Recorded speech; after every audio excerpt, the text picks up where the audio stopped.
ತುಂಬ ಖುಷಿ ಆಯಿತು. ಎಲ್ಲರೂ ಚೆನ್ನಾಗಿ ಆ್ಯಕ್ಟ್ ಮಾಡಿದ್ದಾರೆ. ರಮೇಶ್ ಅರವಿಂದ್ ಸರ್ ಇರ್ಬೋದು, ಹೀರೋಯಿನ್ ಇರ್ಬೋದು, ಎಲ್ಲರೂ ತುಂಬ ಚೆನ್ನಾಗಿ ಆ್ಯಕ್ಟ್ ಮಾಡಿದ್ದಾರೆ. ತುಂಬ ಖುಷಿ ಆಗ್ತಾ ಇದೆ ನೋಡಿ. ಕಾಂಬಿನೇಷನ್ ಬಗ್ಗೆ ಹೇಳೋದಾದ್ರೆ ಧ್ರುವ ಅವರು ಮತ್ತು ಪ್ರೇಮ್ ಅವರು ಅಂತ ಒಂದು ನಿರೀಕ್ಷೆ. ಯಾಕಂದರೆ ಈ ಕಡೆ ಎಮೋಷನಲ್ಲು, ಈ ಕಡೆ ಮಾಸ್, ಇಬ್ಬರು ಒಟ್ಟಿಗೆ ಸೇರ್ ಮಾಡ್ತಿದ್ದಾರೆ ಅಂತ ಸಿನಿಮಾ ದೊಡ್ಡ ಮಟ್ಟದ ನಿರೀಕ್ಷೆ ಇದೆ ಇರುತ್ತೆ. ನಿಮಗೆ ಎಷ್ಟು ಇರುತ್ತೆ ಅಂತ ಮೊದಲಿಗೆ? ನನಗೆ ಧ್ರುವ ಅವ್ರು ಯಾವ ಸಿನಿಮಾ ಮಾಡಿದ್ರು ದೊಡ್ಡ ಮಟ್ಟದಲ್ಲಿ ನಿರೀಕ್ಷೆ ಇರುತ್ತೆ. ಅದು ಚಿಕ್ಕದಾಗಿರ್ಬೋದು, ದೊಡ್ಡದಾಗಿರ್ಬೋದು, ಯಾರಾದರೂ ಡೈರೆಕ್ಟರ್ ಮಾಡಿರ್ಬೋದು. ನಾನು as a wife Dhruva cinema ಯಾವುದೇ ಆದರೂ ದೊಡ್ಡ ನಿರೀಕ್ಷೆನೇ. ಬಟ್ ಪ್ರೇಮ್ ಸರ್ ಮಾಡ್ತಾ ಇರೋದು like he is a fantastic director. ನಾನು ಇನ್ಫ್ಯಾಕ್ಟ್ ಅವ್ರ ಶೂಟಿಂಗ್ ಹೋಗಿದ್ದೆಲ್ಲ ಸ್ವಿಟ್ಜರ್ಲ್ಯಾಂಡ್ಗೆ, ನಾನೇ ಅವ್ರ ದೊಡ್ಡ ಫ್ಯಾನ್ ಆಗಿಬಿಟ್ಟಿದ್ದೀನಿ. He is such a amazing director.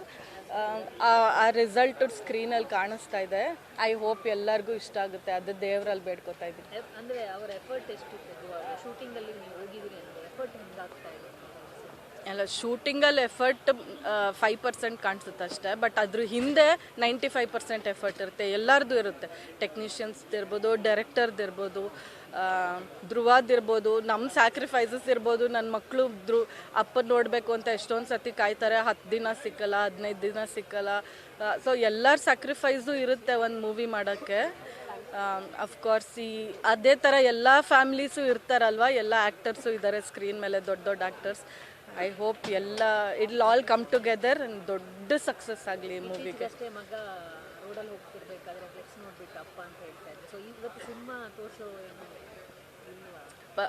ಅವ್ರಿಗಿನ್ನೂ ಅಷ್ಟು ಅರ್ಥ ಆಗಲ್ಲ. ಅಪ್ಪ ಮೂವಿ ಅಂದರೆ ಏನು, ಅಪ್ಪ ಮೂವಿಲಿ ಮಾಡ್ತಾರೆ ಎಲ್ಲ ಸಾಂಗ್ ಎಲ್ಲ ಟಿ ವಿಲಿ ನೋಡ್ಬಿಟ್ಟು ಅಪ್ಪ ಡ್ಯಾನ್ಸ್ ಮಾಡ್ತಾ ಇದ್ದಾರೆ, ಅಪ್ಪ ಟಿ ವಿಲಿ ಬರ್ತಾ ಇದ್ದಾರೆ ಅನ್ನೋಕ್ಕೆ ಅಷ್ಟೇ ಗೊತ್ತಾಗುತ್ತೆ. ನೋಡಬೇಕು ಮುಂದಕ್ಕೆ. ಮೇಡಮ್, ಧ್ರುವ ಅವ್ರ ಕ್ಯಾರೆಕ್ಟರ್ ಕಾಳಿಯಾಗಿ ಇಷ್ಟ ಆಗುತ್ತಾ, ದಾಸ್ತಾಗಿ ಇಷ್ಟ ಆಗುತ್ತೆ? ಅಂದರೆ ಸೈಲೆಂಟ್ ಆಗಿದ್ರೆ ಇಷ್ಟ ಆಗುತ್ತೆ ನಿಮಗೆ? ಒಳ್ಳೆ ರೀತಿಲಿ ಕಾಳಿಯಾಗಿ ಟರ್ನ್ ಆಗಿದ್ರೆ ಇಷ್ಟ ಆಗುತ್ತೆ. Thank you.